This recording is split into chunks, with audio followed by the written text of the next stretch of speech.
Hello दोस्तों, मेरा नाम मनोज कुमार। आज मैं आपको 10th क्लास मैथ एनसीईआरटी की प्रश्नावली 12.2 का 5वां क्वेश्चन सॉल्व करेंगे।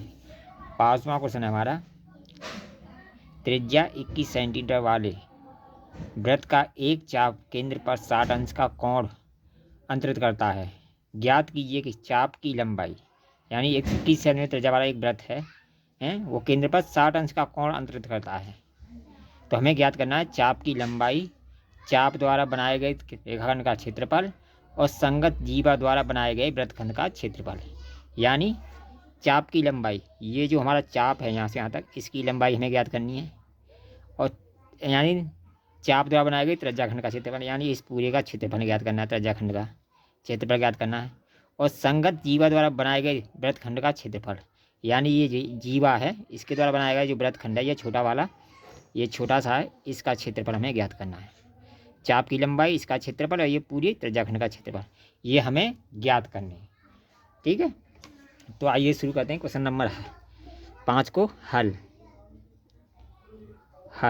1 नंबर का।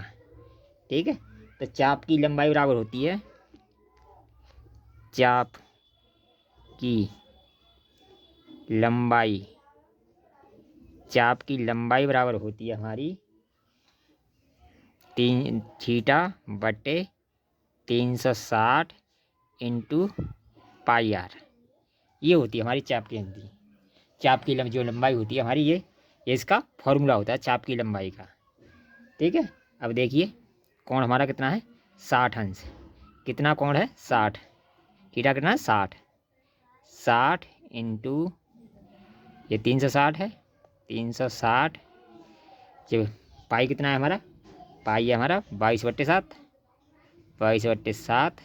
और आर कितनी है हमारी, 21 गुणा 21, ये है। ठीक है, अब इसको देखिए, 60 से 0 कट गई, और 6 से 6 पंजे 30 होंगे 36, 6 बार कट गया है ये।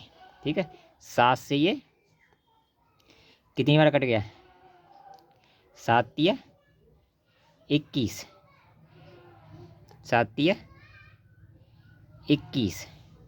ठीक है, ये 7 से कट गया 21 3 बार, ये 3 बार कट गया। ठीक है, और बचा क्या, 22 तिया 66। ये 60 से 6 पंजे 30 और 6 36, 6 बार कटा। ठीक है, ये होगा 6। अब देखिए ये 2 पाई होता है, 2 पाई। ठीक है, 2 इसके साथ आएगा, ठीक है, गुणा में 2 और आएगा, तो ये हो जाएगा 2, यहाँ आएगा 2 और आएगा। ठीक है, ये 2 लिखना मैं भूल गया था, ये 2 और आएगा। अब देखिए इनका गुणा करेंगे, ये आ जाएगा 66, 22 तिया 66, 66 दूनी 22 तिया 66, 66 गुणा 2/6, 6 से ये 11 बार कट जाएगा, और 11 दूनी 22 सेंटीमीटर। ये क्या आ जाएगी, हमारी चाप की लंबाई आ जाएगी। ठीक है, कितनी आ जाएगी, चाप की लंबाई ये होता है थीटा बटे 360 2 पाई आर। ठीक है, तो इससे ये कट गया, ये 2 पाई और है, 2 और है, इसका जब गुणा करेंगे तो ये आएगा हमारा 22 सेंटीमीटर। ठीक है, अब ये तो निकाल लिया हमने 1 नंबर। अब हल करते हैं सेकंड को।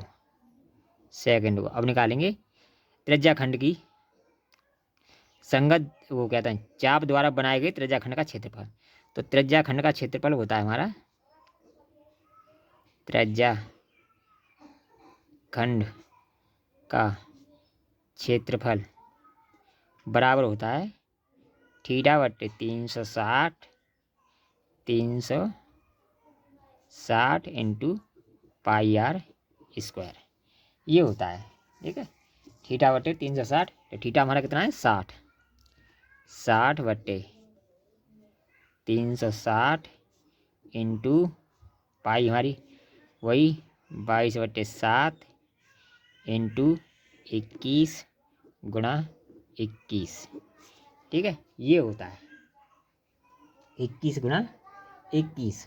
ठीक है, जब हम इसको कैलकुलेशन करेंगे, कैलकुलेशन करके आएंगे, काट पीट के आएंगे, ये 60 से 6 बार कट जाएगा, ये 7 से 3 बार कट जाएगा, और जब इसका कैलकुलेशन करेंगे हम, तो ये आएगा हमारा 231 सेंटीमीटर बराबर 231 सेंटीमीटर स्क्वायर। ये आया हो गया हमारा दूसरा वाला। अब हमें निकालना है तीसरा, संगत जीवा द्वारा बनाए गए वृत्तखंड का क्षेत्रफल। यानी इस जीवा द्वारा बनाया गया जो वृत्तखंड है छोटा, इसका क्षेत्रफल निकालेंगे। इसका क्षेत्रफल निकालने के लिए हमें त्रिभुज का क्षेत्रफल निकालना पड़ेगा। ठीक है, तो इस त्रिज्या खंड के क्षेत्रफल में से त्रिभुज का क्षेत्रफल निकाल घटा देंगे तो ये हमारा ये स्मॉल जो छोटा लघु त्रिज्या खंड है वो वृत्तखंड है, इसका क्षेत्रफल हमारा निकल आएगा। ठीक है, तो ये क्या है देखिए, कितने अंश का कोण है, 60 अंश का।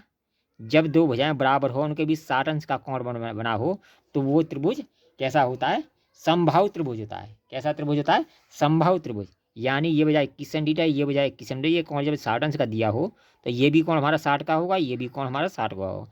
तो ये कैसा त्रिभुज होगा, एक समबाहु त्रिभुज होगा। कैसा त्रिभुज होगा, समबाहु त्रिभुज होगा।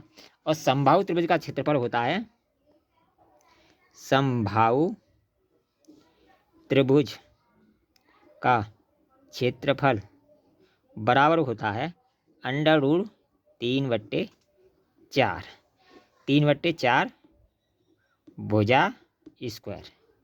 ये होता है इसका फॉर्मूला। ठीक है, 3/4। तो 3/4 हमने 3/4 इंटू भुजा कितनी थी हमारी, 21 थी। तो 21 गुणा 21 बराबर करके आ जाएगा 441 √3/4। ये क्या आ गया, समबाहु त्रिभुज का क्षेत्रफल आ गया है सेंटीमीटर स्क्वायर। ये क्या आ गया, समबाहु त्रिभुज का क्षेत्रफल। लेकिन हमें समबाहु का नहीं निकालना है, हमें क्या निकालना है, इस जीवा द्वारा बना वृत्तखंड का क्षेत्रफल निकालना है। जीवा द्वारा ये छोटा सा वृत्तखंड बना है, इसका क्षेत्रफल निकालना है। तो इसका क्षेत्रफल निकालने के लिए हम इस त्रिज्याखंड के क्षेत्रफल में से त्रिभुज का क्षेत्रफल घटा देंगे, तो हमारा ये वृत्तखंड का क्षेत्रफल निकल जाएगा। क्या निकल जाएगा, तो यहाँ लिखेंगे वृत्तखंड का क्षेत्रफल बराबर त्रिज्याखंड का क्षेत्रफल माइनस त्रिभुज का क्षेत्रफल। ठीक है, त्रिभुज का क्षेत्रफल। अब देखिए त्रिज्याखंड का क्षेत्रफल हमारा कितना आया था, त्रिज्याखंड का क्षेत्रफल जो आया था हमारा वो आया था 231 मीटर सेंटीमीटर, 231 सेंटीमीटर। तो 231 माइनस इसका कितना आया हमारा, समबाहु त्रिभुज का कितना क्षेत्रफल आया, 441 √3/4। इसमें से 441 √3/4 यही हमारा आंसर हो गया, सेंटीमीटर स्क्वायर। ये क्या हो गया, ये तीसरे वाले का आंसर हो गया हमारा। किसका हो गया, तीसरे वाले का आंसर हो गया। ठीक है, तो ये तीसरा वाला यहाँ से शुरू है। ठीक है, ये पहले वाला था। अब देखिए सबसे पहले हमने चाप की लंबाई का जो फॉर्मूला था, चाप की लंबाई होती है हमारी θ/360 × 2πr। ठीक है, 2πr इसका मान रख दिया, इसका कैलकुलेशन किया तो ये आई हमारी 22 सेंटीमीटर। ठीक है, इसके बाद हमने त्रिज्याखंड का क्षेत्रफल निकाला। त्रिज्याखंड का क्षेत्रफल होता है θ/360 × πr²। इसका जब कैलकुलेशन किया है ये आया 231 सेंटीमीटर स्क्वायर। ठीक है, इसके बाद हमने इस समबाहु त्रिभुज का क्षेत्रफल निकाला। तो समबाहु त्रिभुज का क्षेत्रफल होता है √3/4 भुजा का स्क्वायर। इसका जब कैलकुलेशन किया तो ये आया 441 √3/4 सेंटीमीटर स्क्वायर। ठीक है, इसके बाद हमने क्या किया, अब हमने निकालना था वृत्तखंड का क्षेत्रफल। तो वृत्तखंड का क्षेत्रफल होता है त्रिज्याखंड का क्षेत्रफल, यानी ये त्रिज्या है, खंड है यहाँ तक, यहाँ से ये त्रिज्याखंड बना हुआ, इसका क्षेत्रफल में से ये त्रिभुज जो बना हुआ इसका क्षेत्रफल घटा देंगे तो इस छोटे वाले वृत्तखंड का क्षेत्रफल निकल आएगा। इसी तरह हमारे छोटे वाले वृत्तखंड का क्षेत्रफल ये आ गया। अगर वीडियो पसंद आए तो कमेंट कीजिए, लाइक कीजिए, शेयर कीजिए। ऑल द बेस्ट, फिर मिलेंगे न्यू वीडियो में।